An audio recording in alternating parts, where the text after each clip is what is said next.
Morarano Crom 50 kilometatra tsinanany Moramanga faritra loatra Mangoro no notsidian'ny rajonarymampianina ho omaly talata. Komunina lehibe indrindra amin'ireo komunina ambanivohitra manerana ny Madagasikara ary manana mpifidy mahery ny 5 alina. Fantatra eo amin'ny famokarana vary raha teo ihany koa ity komunina ambanivohitra Morarano Crom ity. Nampitarain'ireo mponina nefa ny fahasimban'ny tohadrany ny Sahamena sy Pasimena manondraky ny faritriny any Kamaina ny Tanimbary. Akoatr'izay dia nangatan'ny mponina ihany koa ny anamboarana ny lalana satria ratsy ka tsy ahafahana mamoaka ny vokatra toy ny lalana mampitohy an'any Zorobe sy Morarano Crom mirefy 100 kilometatra monja kanefa dia 2 andro no anaovana izany. Nambaran'ny rajonarymampianina fa anjaran'ny fanjakana ny manamboatra ny fotodrafitrasa ary ahafahana mamorona asa maro ho an'ny tanora.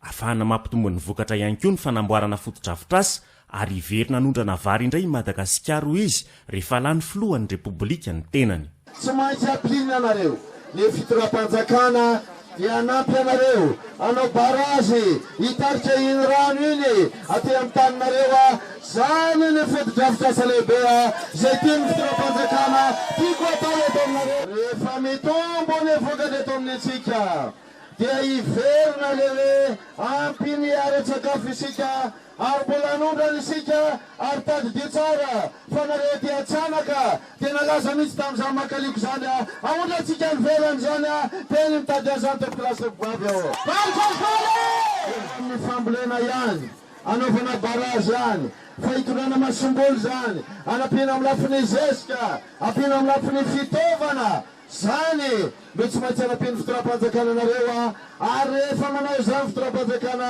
dia sady mampitombo ny vokatra mampitombo ny arena eo aminareo no sady manome asa anareo tanora mila mena asa anareo tanora to plastovavo iasa sa tsy asa.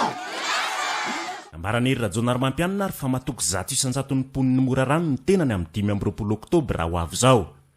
Dia mila mifampatoky aloha isika ary ny endrika voalohany isin'ny fifampitokisana dia ny fanomezana reo fahefananay amin'ny 25 Oktobra mba azonay manangana fitoram-panjakana tandalana fitoram-panjakana matanjaka ka matoky avy ianareo matoky saty matoky matoky 100 okey.